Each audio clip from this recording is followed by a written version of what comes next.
හෙළයන්ගේ ඉතිහාසය සොයා යන්නෙකුට අතහැරිය නොහැකි අමතක කළ නොහැකි හෙළ රහස් විශාල ප්‍රමාණයක් අදටත් සංගවාගෙන උතුරු මැද තැනිතලා භූමියේ විශාලතම උසකින් ඉතා විරාජමානව වැජබෙන යක්ක ගෝත්‍රික ප්‍රදේශයක් ගැන කතා කරන්නයි මම අද තීරණය කළේ.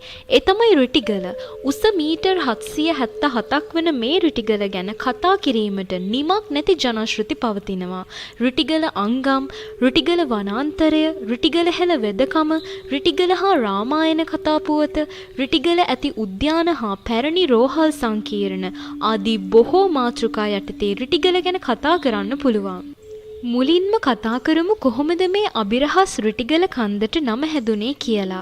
රිටිගල කන්දට නම හැදුණු ආකාරය පිළිබඳ මතවාද කිහිපයක් පවතිනවා. මහාවංශයේ සඳහන් වන ආකාරයට මෙය අරිට්ඨ පබ්බද නම් වේ. අරිට්ඨ නමැති මහා රහතන් වහන්සේ මෙහි වැඩ වාසය කළ නිසා මෙය අරිට්ඨ වූවායයි මතයක් තිබෙනවා. අනෙක් අදහස වන්නේ අරිට්ඨ නමින් පැරණි හෙළ ජනයා හඳුන්වා ඇත්තේ ආරක්ෂාව යන අර්ථයයි. එම නිසා මෙය පැරණි යක්කයින්ට ආරක්ෂාවට භාවිතා කළ හොඳම භූමියක් වූ නිසා මෙය අරිට්ඨ නම් වූවායයි පැරණි ගැමියන් අතර තවත් මතයක් පවතිනවා. ඒ වගේම තවත් මතයක් වන්නේ මෙය රිටක් වැනි කන්දක් නිසා මේට රිටිගල යන නම භාවිතා කළායයිද පවසනවා. කෙසේ වෙතත් යක්කයින්ගේ සුවිශේෂ ස්ථානයකි මේ රිටිගල.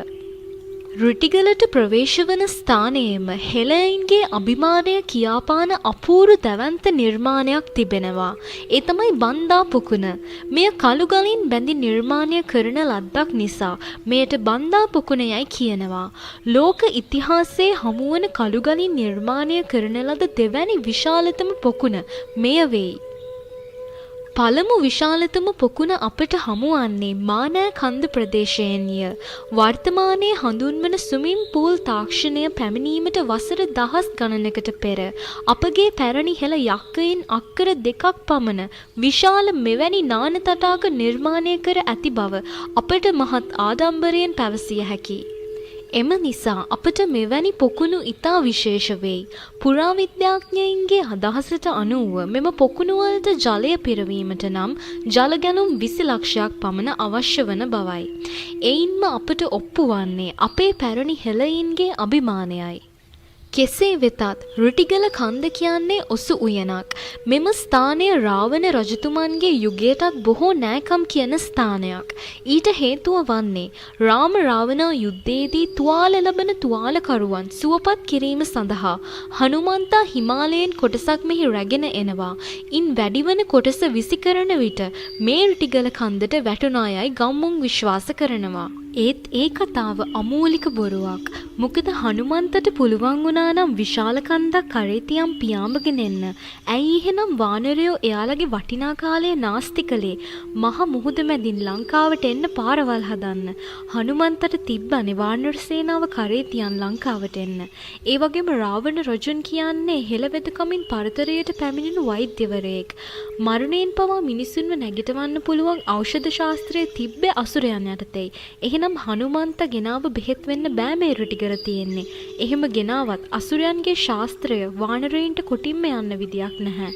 රිටිගල තියෙන්නේ අපිටම අයිති අපේම භූමියේ අපේ පිනට පැලවෙච්ච අපේම ඖෂධයි. රිටිගල කන්දට ආවේනික ශාක විශේෂ ගණනාවක් පවතිනවා. ඒ වගේම ඖෂධ උයන් බොහෝමයක් පවතිනවා. මේ කන්ද තුල විශාල මම්මුලාවල් ප්‍රමාණයක් පවතින බව සඳහන්. රාම රාවණා යුද්ධයේදී මිනිසුන්ව මුලා කිරීමට මේ මම්මුලාවල් භාවිතා කර ඇත. රිටිගල කියන්නේ සම්පූර්ණ ස්වභා සෞන්දර්යයෙන් පරිපූර්ණ පාරාදීසයක්.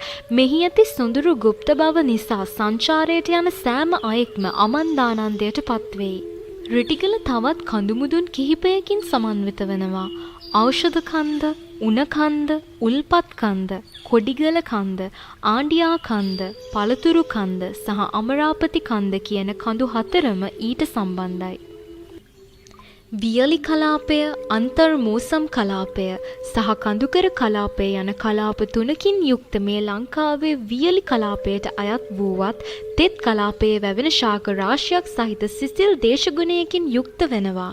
හෙක්ටයාර 1528ක් වන මෙම දැඩි රක්ෂිතයේ කඳුකර ප්‍රදේශයට ඇතුල්වීමට සංචාරකයන් සඳහා අවසර නැත. රිටිගල ජෛව විවිධත්වය ගැන කතා කිරීමේදී 1935දී ශාක පිළිබඳව අධ්‍යයනයක් කළ ඩී.ආර්. ජයසූරිය මහතා මෙහි ඇති ඕකිඩ් විශේෂ 27ක් සොයාගත් බව කියවෙනවා. හමු වී ඇති සියලුම ශාක විශේෂ ගණන 418ක්. එයින් මල් පිපෙන ශාක විශේෂ සංඛ්‍යාව 338ක්.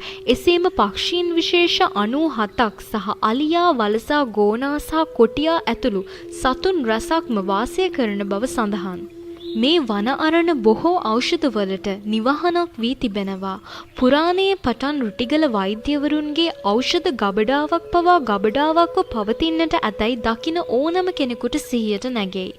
ඉරරාජ, සඳරාජ, වනරාජ, නාගමෑරුවල, වල්ලන්ගිරිය, බිම්කොහොඹ, ජටාමකුට වැනි බොහෝ ඖෂධ ගුණයෙන් යුක්ත ශාක මෙහි වැවෙනවා.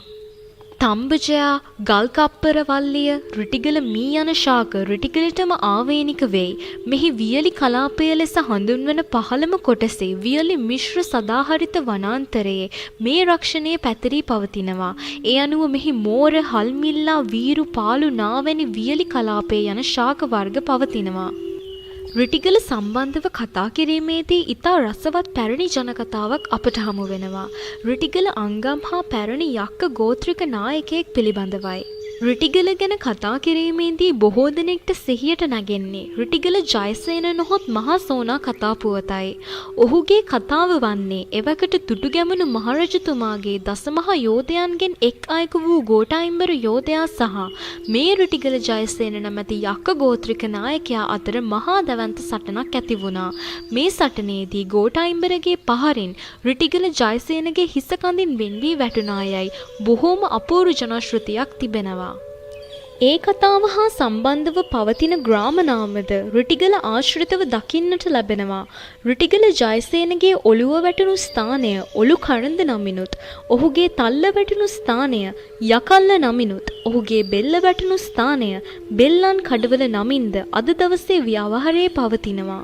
කඳින් වෙන් වූ හිස සොයා ගැනීමට නොහැකිව වලසෙකුගේ හිසක් සවි කළ නිසා මහසෝනාට වලස් හිසක් ඇති බව සඳහන්. එයින්ද අපේ පැරණි විශේෂඥ වෛද්‍ය තාක්ෂණය පිළිබඳ යම් යම් ඉඟි සැපයනවා.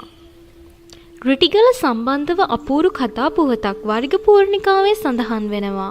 රාවණ රජුගෙන් පසුව අපේ රාජ පරම්පරාවේ 13 වන රජු ලෙස රජකම් කළේ කිත්ති දීර රජුයි. ඔහු බුද්ධ කාලීනව ලංකාවේ රජකම් කළ රජ කෙනෙක්. ඔහුගේ වාස භූමිය වූයේ රකුන්ගිරියයි. එනම් රිටිගලයි. ඔහුගේ එක් දියණියක් වූයේ කවිලාශ අග්නිපාලි නම් කුමාරිකාවයි. ඇය විවාහ වූයේ ගිරිභද්‍ර නැමැති සේනාධිපතිතුමා සමගයි. ඔහු ගිරි දේශය පාලනය භාරව සිටි සෙන්පතියෙක්. ඔවුන්ට ඉපදුණු දියණිය වන්නේ මහාපාලි කුමාරිකාවයි. එනම් අප සැවම හඳුනන කුවේනියයි. මහාපාලි නොහොත් කුවේනිය බෞද්ධ උපාසිකාවක්. මහාවංශයේ 7 වන පරිච්ඡේදයේ 16-17 ගාථාවල සඳහන් වෙනවා කුවේනිය කියන්නේ ඊටම රූමත් තපස් කාන්තාවක් බව. 16 වන ගාථාවේ සිංහල අරුත මෙයයි. සියල්ලන්ම නේන කල බයකැයි සැකකලා වූ විජය කුමර තෙමේ සැරහුණු පසවි ඇත්තේ මානා පුකුණ දැක ගොඩනැගී පියවර සටහන් දුටු ඒ තවුසියද දුටුවේය. කුවේනිය යනු බුදුන් ඇදහූ බුදුන් පිදූ නීලගිරියට බුදුන් වැඩම කළ විට බුදුරජාණන් වහන්සේගෙන් බණ ඇසූ ඊතා යහපත් කාන්තාවක් බව මෙම අතීත මූලාශ්‍ර මගින් ඔප්පු වේ. මෙම මූලාශ්‍ර අධ්‍යයනය නොකරමින් කුවේනිය යනු බිහිසුණු යකින්නක් යයි පවසමින් මෙතෙක් කලක් ඉතිහාසයේ බොහෝසේ විකෘති වී ඇත. එමෙන්ම මෙම රිටිගල පණ්ඩුකාභය රජ තම වාසභූමිය කරගෙන සිටි ඇත. වර්ගපූර්ණිකාවේ සඳහන් පරිදි සත්නානා ගිරිය ලෙස හඳුන්වන්නේ රිටිගලයි. සත්නානා යනු කඳු 7ක් ඇති යන්නයි. එම කඳු 7 ගැන අප පෙර කතා කළ රිටිගල එකල පාලි භාෂාවෙන් හඳුන්වා ඇති නම වන්නේ සප්තබද්ද යන නමයි. මහාවංශය ගත් කල එහි 10 වන පරිච්ඡේදයේ යක්ක ගෝත්‍රික ජනනායකයින් පිළිබඳ සඳහන් වෙනවා. එහි සඳහන් වෙනවා රිටිගල පාලනය කළ චේතියා යකින්න පිළිබඳව. ඇයගේ සහාය සහිතව පණ්ඩුකාභය රජ දවසේ රිටිගල ජයග්‍රහණය සඳහා සේනා සංවිධානය කළ බව මහාවංශයේ 10 වන පරිච්ඡේදයේ 63 වෙනි ගාථාවේ සඳහන් වෙනවා. බටසේනා සහිත වූයේ රිටිගලට ඇවිදින් යුද්ධ කාලය බලමින් එහි සත් අවුරුද්දක් වාසය කළේය. චේතියා යකින්නගේ පුතුන් තිදෙනා වන්නේ කළු කම්බිලි, සැඩ කම්බිලි, රත්න කම්බිලිය. ඔවුන් පිළිබඳව පුරාණ කොල්මුර කවිවලින් මෙසේ සඳහන් වනවා. චේතියා යකින්නගේ තුන්වන කුමරුවා රත්න කම්බිලි දැනගනු වගතුක මෙලෙසිනේ දුම්රක්ගල මවුසින් දිලි දිඹුලාගල වැඩිමහල් කළු කම්බිලි කසාගලට දෙවැනි සැඩ කම්බිලි ලෙවාඩ කඩට අධිපති රත්න කම්බිලි. මෙම මූලාශ්‍ර තුලින් කසාගල, ලෙවාකඩ, දිඹුලාගල, රිටිගල පාලනය කළ මෙවැනි යක්ක ගෝත්‍රික නායකයන් පිළිබඳව අපට සාධක සහිතව ඔප්පු වනවා. රිටිගල මිනිසුන් ඇදහූ දෙවියන් වන්නේ ඉරුගල් බණ්ඩාර දෙවියන්ය. ඔහු රාවණ රජුන්ගේ පුත්‍රයෙකු වූ බව එක් මතයක් පවතිනවා. තවත් මතයක් වන්නේ ඔහු රාවණ රජුන්ගේ සේනාධිපතියෙකු බවයි. ඉරුගල් බණ්ඩාර දෙවියන් ගැන කියවෙන ජනකවියක වචන ටිකකින් මම මේ කතාව අවසන් කරන්නම්. ඉරුගල් නම් සොඳ දිවස් හෙලන්නේ මෙරගල් වන ලෙස යකුන් බිඳෙන්නේ යකුනට නායක අධිපති වන්නේ ඉරුගල් බණ්ඩාර අපරැක දෙන්නේ ඉර බාරයි වැඩියේ කඳු මුදුනට කඩු පාරයි කෙටුවේ හනුමන්තට කඩු සතරයි සත් නානා ගලවට අප බාරයි ඉරුගල් බණ්ඩාරට